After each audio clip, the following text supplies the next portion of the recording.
ಪ್ರಶಾಂತ್ ದೇಶಪಾಂಡೆ ಅವರ ಒಂದು ಪ್ರಶ್ನೆಯನ್ನು ಕೇಳ್ತೀನಿ. I am expecting positive answer from you. R V Deshpande ಅಭಿಮಾನಿಗಳಿಗೆ ಒಂದಿದೆ ಸರ್, ಇಲ್ಲಿ ಕ್ಷೇತ್ರದ ಜನತೆ ಇರ್ಬೋದು, ಆರ್ ವಿ ದೇಶಪಾಂಡೆ ಅವರ ಅಭಿಮಾನಿಗಳಿರ್ಬೋದು, ಅಥವಾ ನಿಮ್ಮ ಸಮುದಾಯದವರು ಇರ್ಬೋದು, ಎಲ್ಲರನ್ನೂ ನಾವು ಈಗ ಆರ್ ವಿ ದೇಶಪಾಂಡೆ ಅವ್ರನ್ನ ಸಿಎಂ ಆಗಿ ನೋಡಬೇಕು ಅನ್ನೋ ಕನಸಿದೆ ಎಲ್ಲರಲ್ಲೂ.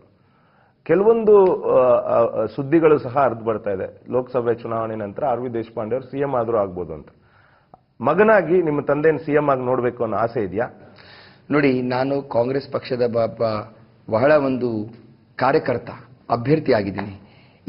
ಈ ಎಲ್ಲ ದೊಡ್ಡ ಪ್ರಶ್ನೆಗಳು ನನಗೆ ಅದು ಉತ್ತರ ಕೊಡಲ್ಲ. ನಾನು ಕಾಂಗ್ರೆಸ್ ಪಕ್ಷದಾಗ ತಂದೆ ಮಗನಾಗಿ ನಾನು ಯಾವತ್ತೂ ನನ್ನ ತಂದೆಯದ್ದು ಒಳ್ಳೇದಾಗಬೇಕು ಅಂತ ನಾನು ಖಂಡಿತ ನನ್ನ ಮನಸ್ಸಲ್ಲಿ ವಿಚಾರ ಇರುತ್ತೆ. ಆದರೆ ಈ ಎಲ್ಲ ಪ್ರಶ್ನೆಗಳ ಉತ್ತರ ನಾನು ಹೇಗೆ ಕೊಡಬಹುದು? ಇವತ್ತು ಮಾನ್ಯ ಸಿದ್ದರಾಮಯ್ಯ ಅವರು ಮುಖ್ಯಮಂತ್ರಿ ಇದ್ದಾರೆ, ಅವರು ಒಳ್ಳೆಯ ಕೆಲಸ ಮಾಡ್ತಾ ಇದ್ದಾರೆ. ಖಂಡಿತ ಒಳ್ಳೆಯ ಕೆಲಸ ಮುಂದೆ ತಗೊಂಡು ಅವರು ಮುಖ್ಯಮಂತ್ರಿ ಇರ್ತಾರೆ. ಸೊ ಇದಕ್ಕೆ ಪ್ರಶ್ನೆಗೆ ಅಂದ್ರೆ ಉತ್ತರ ಕೊಡುವ ಒಂದು ಸಂದರ್ಭವಿಲ್ಲಲ್ಲ. ಅಲ್ಲ, ಅಭಿಮಾನಿಗಳ ಒಂದು ಒತ್ತಾಸೆ ಇದ್ರೂ ಆಗ್ಬೋದಲ್ವಾ ಅದು? ಇಲ್ಲ, ಅದು ನೋಡಿ, ಅದು ಹೇಳಿದ ಅದು ಉತ್ತರ ನಾನು ಹಿಂಗೆ ಕೊಡಬೇಕು. ಆಸೆ ಇರಬಹುದು ಅಭಿಮಾನಿಗಳದು, ಆದ್ರೆ ಈ ಪ್ರಶ್ನೆಗೆ ನನಗೆ ಉತ್ತರ ಕೊಡುವ ಅದು ಏನ್ ಹೇಳ್ತೀರಾ, ನನ್ ಒಂದು ಸಂದರ್ಭನೂ ಇಲ್ಲ, ಮತ್ತು ನಾನು ನಾಟ್ ರೈಟ್ ಪರ್ಸನ್ ಆಲ್ಸೋ ಉತ್ತರ ಕೊಡ್ಲಿಕ್ಕೆ. ಮಗನಾಗಿ ನಾನು ಯಾವತ್ತು ನನ್ನ ತಂದೆಯರು ಏನಾಗಿರೋದು ಎಲ್ಲ ಒಳ್ಳೇದೇ ಆಗ್ಬೇಕಂತ ನನ್ನ ಮನಸ್ಸಲ್ಲಿ ಇರುತ್ತಲ್ಲ ವಿಚಾರ. ವ್ಯಾಪಾರ ಅಥವಾ ಇಂಡಸ್ಟ್ರಿಯಲಿಸ್ಟ್ ಆಗಿ you are a successful person. ರಾಜಕೀಯವಾಗಿ ಸಕ್ಸಸ್ ಆಗ್ಲಿಕ್ಕೆ ನಿಮ್ಮ ಫ್ಯಾಮಿಲಿ ಸಪೋರ್ಟ್ ಯಾವ ರೀತಿ ಇದೆ? ನೋಡಿ, ಯಾವುದೇ ಕ್ಷೇತ್ರದಲ್ಲಿ ಅಂದ್ರೆ ನಿಮ್ಮ ತಂದೆಯನ್ನು ಬಿಟ್ಟು ನಿಮ್ಮ ಫ್ಯಾಮಿಲಿ ಅವರು ಯಾವ ರೀತಿ ಸಪೋರ್ಟ್ ನೋಡಿ, ಯಾವುದೇ ಕ್ಷೇತ್ರದಲ್ಲಿ ನೀವು ಉದ್ಯಮಿಗಳಾಗಲಿ, ವಕೀಲರಾಗಲಿ, ಡಾಕ್ಟರ್ಗಳಾಗಲಿ, ಪರಿವಾರದ ಒಂದು ಸಾಮರ್ಥ್ಯ, ಪರಿವಾರದ ಒಂದು ಸಪೋರ್ಟು, ಬ್ಲೆಸ್ಸಿಂಗ್ಸು ಇದ್ರೆ ಯಾವುದು ಸಾಧ್ಯ ಇಲ್ಲ. ನಮ್ಮ ಪ್ರಚಾರದಲ್ಲಿ ಇವತ್ತು ಆಲ್ರೆಡಿ ನಮ್ಮ ತಾಯಿಯವರು ಆಲ್ರೆಡಿ ಒಂದು ತಿಂಗಳಿಂದ, ಅಂದ್ರೆ ಅವರು ತಿಂಗಳಲ್ಲಿ ಒಂದು 10-15 ದಿವಸ ನಮ್ಮ ಹಳ್ಯಾಳ ಕ್ಷೇತ್ರದಲ್ಲಿ ಇದ್ದೇ ಇರ್ತಾರೆ. ಇವತ್ತು ಅವರು ಹಳ್ಯಾಳದಲ್ಲಿದ್ದಾರೆ. ಇವತ್ತು ನಮ್ಮ ಅಣ್ಣ ಪ್ರಸಾದ್ ಇದ್ದಾರೆ, ಅವರು ಕೂಡಿ ಇವತ್ತು ಬರ್ತಾ ಇದ್ದಾರೆ 1-2 ದಿವಸದಲ್ಲಿ. ನಮ್ಮ ಮಕ್ಕಳು ಇನ್ನು ಬಹಳ ಸಣ್ಣವರಿದ್ದಾರೆ, ಆದ್ರೆ ಅವರನ್ನ ಬಿಟ್ಬಿಟ್ಟು ನಮ್ಮ ಮಿಸ್ಸೆಸ್ ಇವತ್ತು ಪ್ರಚಾರಕ್ಕೆ ಬರ್ತಾ ಮಾಡ್ತಾರೆ ಸರ್. ನನ್ನ ಮಿಸ್ಸೆಸ್ ಅವರು ಆರ್ಕಿಟೆಕ್ಟ್ ಆಗಿದ್ದಾರೆ. She is an architect. ನಿಮ್ಮ ಒಂದು ಸ್ಮಾಲ್ ಇಂಟ್ರೊಡಕ್ಷನ್ ನಿಮ್ಮ ಫ್ಯಾಮಿಲಿ ಬಗ್ಗೆ ಹೇಳ್ಬೋದಾ? ನನ್ನ ಫ್ಯಾಮಿಲಿ ಬಗ್ಗೆ, ನನ್ನ ಪತ್ನಿ ಅವ್ನಿ, ಅವರು ಆರ್ಕಿಟೆಕ್ಟ್ ಆಗಿದ್ದಾರೆ. ಅವರು ರೈನ್ಸ್ನ ಪಾಲಿಟೆಕ್ನಿಕ್ ಇನ್ಸ್ಟಿಟ್ಯೂಟ್ ಅಂತ ಅಮೆರಿಕಲ್ಲಿ ಒಂದು ಖ್ಯಾತ ಒಂದು ಆರ್ಕಿಟೆಕ್ಚರ್ ಸ್ಕೂಲ್ ಇದೆ, ಅಲ್ಲಿಂದ ಅವರು ಮಾಸ್ಟರ್ಸ್ ಇನ್ ಆರ್ಕಿಟೆಕ್ಚರ್ ಮಾಡಿದ್ದಾರೆ. ಅವರು ಅಮೆರಿಕಾದಲ್ಲೂ ಪರ್ಕಿನ್ಸ್ ಅಂಡ್ ಎಲಿನ್ಸ್ ಅಂತ ಒಂದು ಆರ್ಕಿಟೆಕ್ಚರ್ ಫರ್ಮ್ ಇದೆ, ಅಲ್ಲಿ ಅವರು ಕೆಲಸ ಮಾಡಿದ್ದಾರೆ. ಇವತ್ತು ಅವರು ನಮ್ಮ 2 ಸಣ್ಣ ಮಕ್ಕಳಿದ್ದಾರೆ. ಒಂದು ತನಾಯ ಅಂತ ಮಗಳು, ಅವಳು 5.5 ವರ್ಷ ಅವಳ ವಯಸ್ಸು. ಅನಂತ್ ಅಂತ ಮಗ, 3 ವರ್ಷ ವಯಸ್ಸು. ಸೊ ಅವ್ರನ್ನ ನೋಡಿಕೊಂಡು ಇವತ್ತು ಅವರು ಇನ್ನೂ ಆರ್ಕಿಟೆಕ್ಚರ್ ಪ್ರಾಕ್ಟೀಸ್ ಮಾಡ್ತಾ ಇದ್ದಾರೆ. ತಂದೆ ಆರ್ ವಿ ದೇಶಪಾಂಡೆ ಗೊತ್ತು, ತಾಯಿ ರಾಧಾ ದೇಶಪಾಂಡೆ ಗೊತ್ತು. ನಮ್ಮ ಅಣ್ಣ ಪ್ರಸಾದ್ ದೇಶಪಾಂಡೆ ಅವರು ಉದ್ಯಮಿಯಾಗಿದ್ದಾರೆ. ಅವ್ರ ಪತ್ನಿ ಹೆಸರು ಮೇಘ್ನಾ, ಇಬ್ರು ಅವ್ರ ಮಕ್ಕಳು ಧ್ರುವ್ ವಾನ್ ಅಂತ, ಅವರಿಬ್ಬರು ಮಕ್ಕಳು. ನಿಮ್ಮನ್ನ ರಾಜಕೀಯಕ್ಕೆ ಕಳೆದ ಬಾರಿನೇ ನಿರೀಕ್ಷೆ ಮಾಡಿದ್ರು ನಿಮ್ಮ ಅಭಿಮಾನಿಗಳು. ಈಗ ಯಾವ ರೀತಿ ಇರುತ್ತೆ ಅಂದ್ರೆ, ಮೊದಲನೇ ಬಾರಿಗೆ ಲೋಕಸಭಾ ಕ್ಷೇತ್ರಕ್ಕೆ ಅಭ್ಯರ್ಥಿ ಆಗಿದ್ದೀರಿ. ಒಂದು ದೊಡ್ಡ ಪರೀಕ್ಷೆಯನ್ನ ಬರೆಯುವಂತಹ ಅಟ್ಮಾಸ್ಫಿಯರ್ ಖಂಡಿತವಾಗಿ ಇರುತ್ತೆ. ಒಂದು ರೀತಿ ಟೆನ್ಷನ್ ಇರುತ್ತೆ, ಕೆಲಸ ಮಾಡಬೇಕು ಅಂತ. ಸೊ ನಿಮ್ಮ ಫ್ರೆಂಡ್ಸ್ ಆಗಿರ್ಬೋದು, ನಿಮ್ಮ ಜೊತೆ ಇರ್ತಕ್ಕಂಥ ಪಕ್ಷದವರಂತೂ ಖಂಡಿತವಾಗಿ ನಿಮ್ಗೆ ಸಪೋರ್ಟ್ ಮಾಡ್ತಿರ್ತಾರೆ. ನಿಮ್ಮ ಆತ್ಮೀಯ ಗೆಳೆಯರನ್ನೇನಾದ್ರೂ ಈ ಒಂದು ಚುನಾವಣೆ ಪ್ರಚಾರಕ್ಕಾಗಿರ್ಬೋದು ಅಥವಾ ಹೆಲ್ಪ್ ತಗೊಳ್ಳೋದಿದೆಯಾ? ಇದ್ರೆ ಯಾರ್ಯಾರು ಅವರು? ನೋಡಿ, ನಮ್ಮ ಆತ್ಮೀಯರು ಗೆಳೆಯರಿದ್ದಾರೆ, ಅವ್ರು ಎಲ್ಲರೂ ಹೇಳ್ತಾ ಇದ್ದಾರೆ ನಾವು ಯಾವಾಗ ಬರ್ಬೇಕಂತ.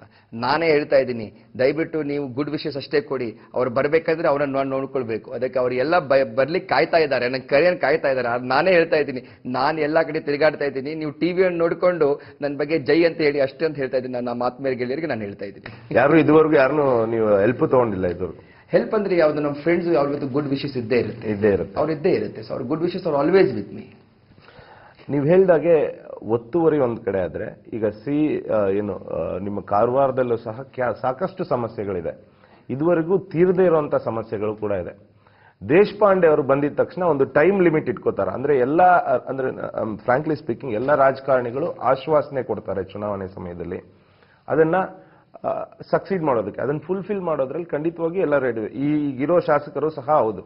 ಶಾಸಕರ ನೆಗೆಟಿವ್ ಅಂತ ಹೇಳೋದಾದ್ರೆ, ಖಂಡಿತವಾಗಿಯೂ ರಾಜಕೀಯಕ್ಕೆ ಬಂದ ಮೇಲೆ ವಿರೋಧ ಪಕ್ಷದವರ ನೆಗೆಟಿವ್ ಅನ್ನು ಹೇಳಬೇಕಾಗತ್ತೆ. ವಾಟ್ ಈಸ್ ನೀವು ಕಂಡಂತೆ ಅನಂತ್ ಕುಮಾರ್ ಹೆಗಡೆ ಅವರ ನೆಗೆಟಿವ್ಸ್ ಏನು?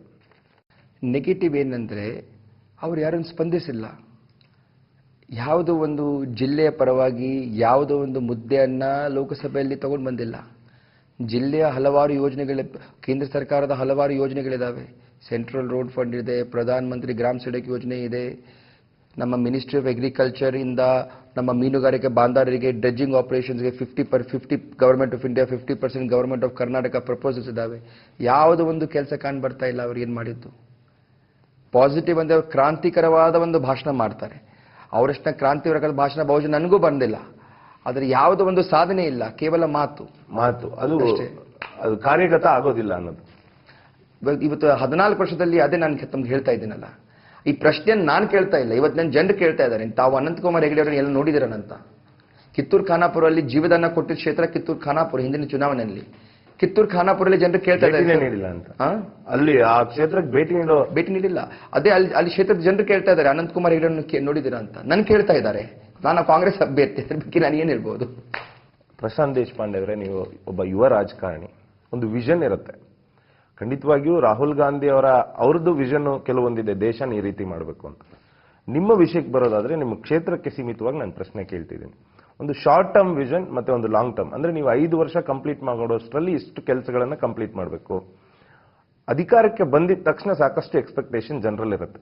What is your short vision? ಅಂದ್ರೆ ಒಂದು 6 ತಿಂಗಳಲ್ಲಿ ಕ್ಷೇತ್ರಕ್ಕೆ ಕಡ್ಡಾಯವಾಗಿ ಆಗಲೇಬೇಕಾದಂತ ಕೆಲಸಗಳೇನು? 6 ತಿಂಗಳಲ್ಲಿ ಕಡ್ಡಾಯವಾಗಿರುವ ಕೆಲಸಗಳು, ಮೊದಲನೇದಾಗಿ ರಸ್ತೆಗಳು. ಪ್ರಧಾನಮಂತ್ರಿ ನೋಡಿ, ಈ ಒಂದು ಪ್ರದೇಶದಲ್ಲಿ ಹಳ್ಳಿಗಳು ಕಾಡು ಒಳಗಡಿದ್ದಾವೆ ಹಾಗೂ ಹಲವಾರು ರಿಮೋಟ್ ಪ್ಲೇಸಸ್ ಇದ್ದಾವೆ. ಪ್ರಧಾನಮಂತ್ರಿ ಗ್ರಾಮ ಸಡಕ್ ಯೋಜನೆ ಅಂತ ಒಂದು ಒಳ್ಳೆ ಕಾರ್ಯಕ್ರಮ ಇದೆ. ಹಲವಾರು ಜಾಗದಲ್ಲಿ ರಸ್ತೆಗಳಾಗಬೇಕು. ಸೊ ಪ್ರಧಾನಮಂತ್ರಿ ಗ್ರಾಮ ಸಡಕ್ ಯೋಜನೆಯಿಂದ ಮತ್ತೆ ಹಲವಾರು ನಮ್ಮ ಕೇಂದ್ರ ಯೋಜನೆಗಳಿಂದ ಒಂದು ರಸ್ತೆಗಳಲ್ಲಿ ತಗೊಂಡು ಬರಬೇಕು ಹಲವಾರು ಕಡೆ. ಆ ಒಂದು ಶಾರ್ಟ್ ಟರ್ಮ್ ವಿಷನ್ ಕೇಳಿದ್ರೆ ರಸ್ತೆಗಳಿಗೆ ಪ್ರಮುಖವಾದಂತ.